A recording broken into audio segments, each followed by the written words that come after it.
नमस्कार, एजुकेटर बबीता के official channel में आप सभी का स्वागत है। तो आज वर्णमाला की कक्षा 2 है और कल हमने वर्णमाला के बारे में पढ़ा था कि स्पर्श व्यंजन क से म तक 25 होते हैं, अंतस्था 4 होते हैं, य, र, ल, व और ऊष्म श, श, स, ह और संयुक्त अक्षर होते हैं क्ष, त्र, श्र और ज्ञ।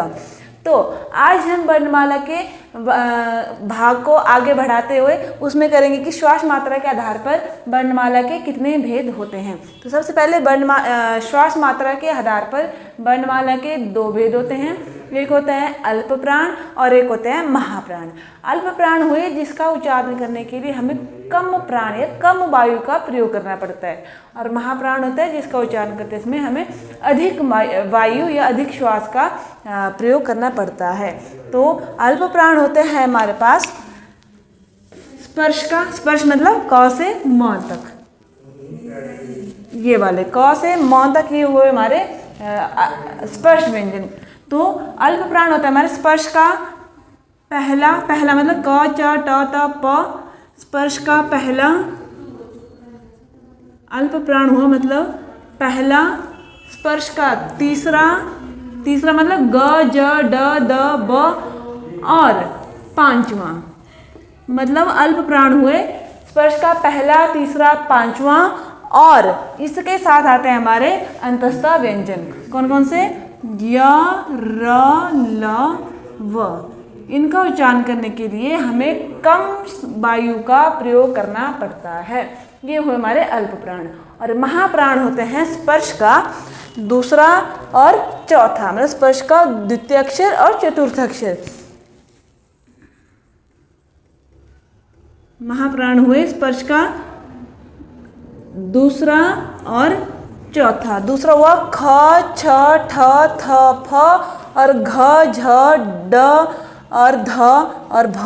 ये हुए हमारे महाप्राण। और इसके साथ आते हैं हमारे ऊष्म व्यंजन श, श, स, ह। श, श, स, ह। ये होते हैं हमारे महाप्राण। तो ये किया हमने श्वास मात्रा के आधार पर व्यंजन के भेद। तो श्वास मात्रा के आधार पर व्यंजन के 2 भेद हुए, अल्प प्राण और महाप्राण। तो पेपर में किसी भी तरह से क्वेश्चन आ सकता है, इसकी हम एक्सरसाइज बाद में डालेंगे, इसको आप देखना ना भूलें। अब करेंगे हम स्वर तंत्री में कंपन के आधार पर व्यंजन के भेद। स्वर तंत्री में कंपन के आधार पर व्यंजन के 2 भेद होते हैं। एक होता है अघोष और एक होता है सघोष। अघोष होता है जिसका उच्चारण करते समय स्वर तंत्री में कंपन नहीं होती है, और सघोष होते हैं, सघोष एक जगह उसको घोष भी मिलता है, तो सघोष होते हैं जिसका उच्चारण करते समय स्वर तंत्री में कंपन होती है, तो वो होते हैं सघोष। तो सबसे पहले करेंगे अघोष। अघोष होता है स्पर्श का पहला और दूसरा, मतलब ये वाली लाइन पूरी और ये वाली लाइन पूरी। तो स्पर्श का पहला, दूसरा और श, श, स, ये होते हैं हमारे अघोष। और सघोष होते हैं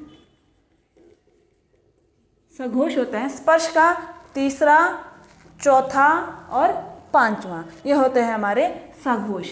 कौन कौन से? तीसरा, चौथा और 5वां। और उसी के साथ हमारे अंतस्थ य, र, ल, व और ह होते हैं। ये होते हैं हमारे सघोष। ठीक है। अब करेंगे हम व्यंजनों के कुछ अन्य महत्वपूर्ण तथ्य, जिसमें सबसे पहले करेंगे हम लुंठित या प्रकंपित व्यंजन। लुंठित या प्रकंपित व्यंजन वो व्यंजन होता है जिसका उच्चारण करते समय सबसे ज़्यादा वाइब्रेशन होती है, मतलब सबसे ज़्यादा कंपन होती है, वो होता है हमारे लुंठित व्यंजन। वो व्यंजन होता है हमारा र। फिर उसके बाद आता है हमारा एक पॉइंट आता है ये पार्श्विक व्यंजन। पार्श्विक व्यंजन होता है जिसका उच्चारण करते समय हवा पार्श्व के दोनों हिस्सों से निकलती है, उसको बोलते हैं पार्श्विक व्यंजन। वो होता है ल। और नेक्स्ट आता है उत्क्षिप्त व्यंजन। उत्क्षिप्त व्यंजन या जुगु व्यंजन। जब आपने वर्णमाला पढ़ी होगी तो उसमें देखा होगा आपने कि वर्णमाला के तुरंत बाद एक आता है ऐसे ड और एक आता है ढ। तो ये होता है हमारे उत्क्षिप्त व्यंजन, ड और ढ। और इसके बाद आता है हमारे अर्धस्वर। अर्धस्वर होते हैं य और व। य बनता है हमारा स्वरों से मिलकर ही बनता है, इसलिए इनको अर्धस्वर कहते हैं। जैसे य बनता है ई जमा अ से और व बनता है ऊ जमा अ से। तो ये होते हैं हमारे अर्धस्वर। ठीक है। तो अब हम करेंगे स्वरों से संबंधित अन्य महत्वपूर्ण तथ्य। तो जिसमें हम सबसे पहले करेंगे मूल स्वर। तो मूल स्वर होते हैं हमारे पास 4। मूल स्वर होते हैं 4। एक अ, ई, उ और री, ये होते हैं हमारे मूल स्वर। फिर उसके बाद आते हैं संयुक्त स्वर। संयुक्त स्वर होते हैं 4। ए, ओ और औ, ये होते हैं 4 संयुक्त स्वर। ये जो ए है वो मिलकर बनता है अ जमा ई से, ए बनता है अ जमा ए से, और ओ बनता है अ जमा ऊ से, और औ जो बनता है ए बनता है अ जमा ओ से। इस तरह आज हमने वर्णमाला के बारे में पढ़ा।